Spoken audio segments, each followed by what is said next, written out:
Welcome in to the Spence and Surge Show. We are here live and we are here following a very interesting NFL divisional round. It is wonderful to be back with everybody today. I'm Spence and he's Surge. And we're going to start off by talking about one of the more, I guess, interesting outcomes of NFL history, and that was Broncos-Bills in Denver. The Broncos survived the Buffalo Bills 33-30. What did you think about this contest? Oh, man. I mean, me and you, I think we both had this as like our game of the weekend, pretty much. Yes. Yeah, and I think it lived up to the hype. Controversial ending to that game. If you guys saw my emergency presser, it was just live right there, raw in the moment, kind of in disbelief. I don't know. How'd you feel about that end of the call? The Brandon Cooks one? Yeah, the Brandon Cooks and McMillan. I thought that was actually an appropriate interception. I did too.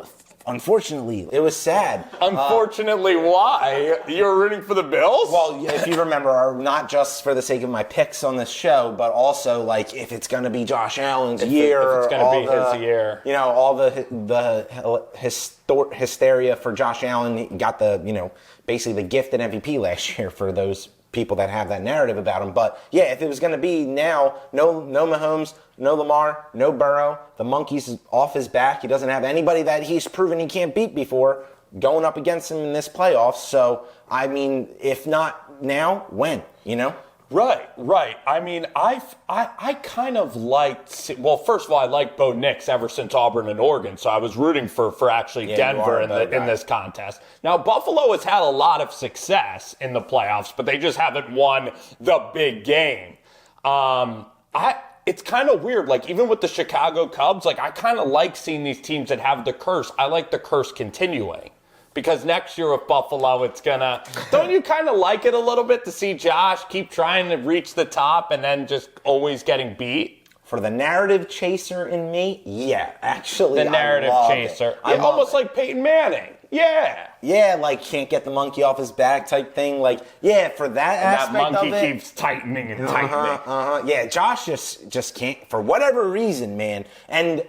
save it, all of you armchair quarterbacks, all of you Dan Orlovskis, even my hometown hero, LaShawn McCoy.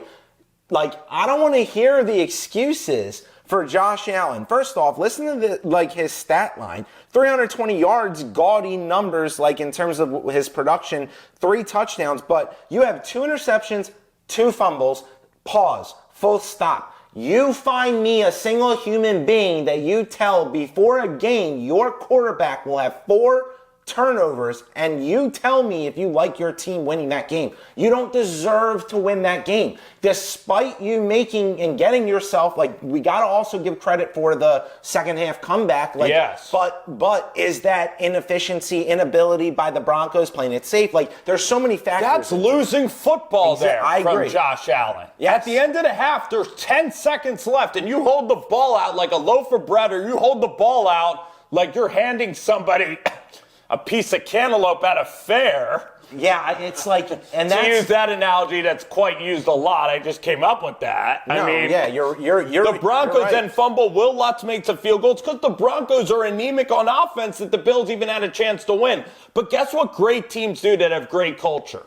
The Bills are up by, what are they up by, 4? They are. They're up by 4. You have Bo Nix who can't hit anything. And guess what? You allow him to hit Marvin Mims and hit a game-winning touchdown on Buffalo Bills. Yeah, and also in that game, there was a lot of important drops by Cortland Sutton. But he was... Denver played poorly. And by the way, on that final drive before the Cooks interception or not, did you see there was a blatant hold in the end zone that could have been a save? Could have been the game. Yeah. Could have been the game right there. The real winner of the game was the Broncos punter punting it to the 6-yard line, which was an absolutely massive play. Yeah, I'm a firm believer of ball don't lie, and you got to earn it to get that call. BDL. If Cooks catches that ball and they're both wrestling it, different story here. But the ball came out, it hit the ground, the call was right on the field. That's a low percentage play. Exactly. Percentage. And could have run the football in overtime. Yes. Oh, absolutely. And let's not forget, Josh,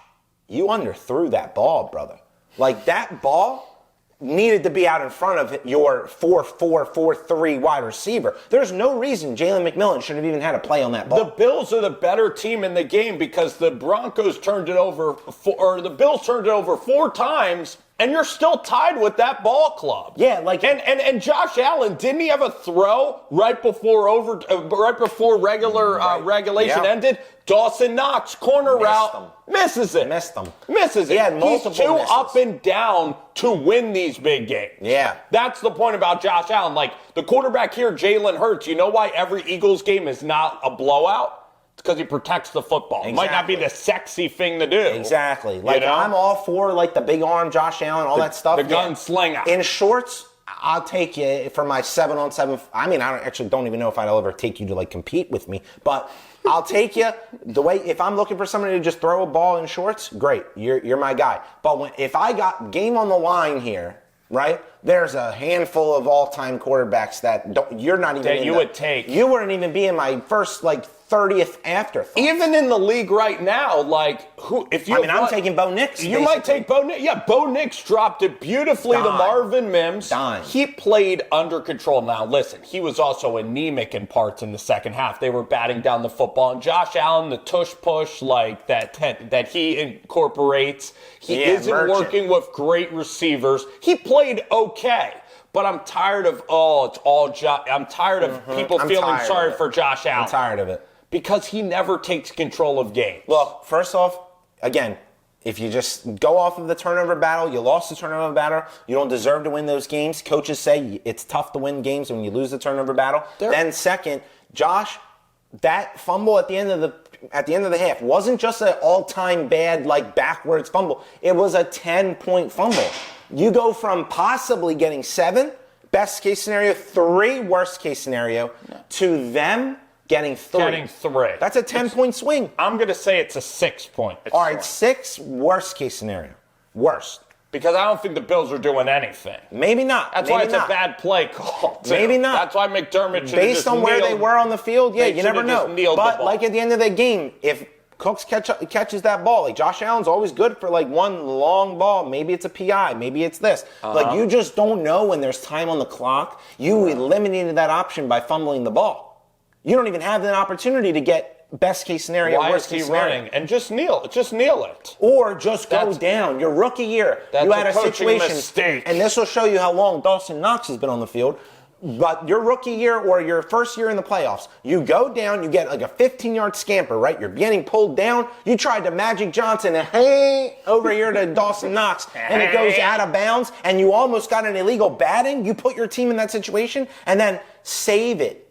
Dan Orlovsky, first of all, you are the biggest loser in the world for stepping out of bounds and getting your team a safety. We're not even going to talk about that. How do you, in your right mind, watch this man on a live? This is live. It's not like you had a time to edit this. You're live on SportsCenter or on First Take, whatever show you're on. You shouldn't be on it, but whatever show you're on, you're watching this live, and you're get up, whatever. You better get down because that's what you did your whole life. You laid down. you lost every single game. Connecticut quarterback. Awful. I might have to defend Orlovsky. You know that's why he's on ESPN. I think he's Connecticut quarterback. I think he's decent, Orlovsky. How do you watch that play? Watch Josh Allen goes, yeah, you fumbled, but look, the Bills, why didn't you pick up that ball? You're blaming somebody else for the mistake that Josh got them into? Come on, man. Do you also blame your wife for your kids being bad? Like, you're a man. Be a man, man. Blame Josh Allen for why are you fumbling in that situation and not going down. Don't blame his center who got a concussion on that play and had to come out of the game. I'm a man. I'm 40. Unbelievable. So Orlovsky was pretty much like defending Josh Allen for fumbling and saying that they should have dived on the fumble? He, by his Connecticut connections and ESPN connections, is effectively on Josh Allen's PR team's payroll. Is on air. Okay. First of all, Dan Orlovsky, if he's pretending to be a defender of Josh Allen, I think that some of what Dan does, I think he's a decent talent. I'm not going to hate on people at the four-letter network. But I think that Josh Allen in this contest was very sloppy, and every Bills game comes down to the final possession, so they're not a historically great team. No, I mean, we could talk all in all about the 5 Super Bowl losses, all that good stuff. Like, yeah, that was in the past. No, I'm talking about this. I'm talking about this year, Jacksonville. Yeah, no, that game came down to the final moments. When you play these low possession type games, things are going to happen. Mm-hmm. And a lot of times, guess why they're in these dogfights with teams that they shouldn't be in? Because of the turnovers of Josh Allen. And they can't really run the football.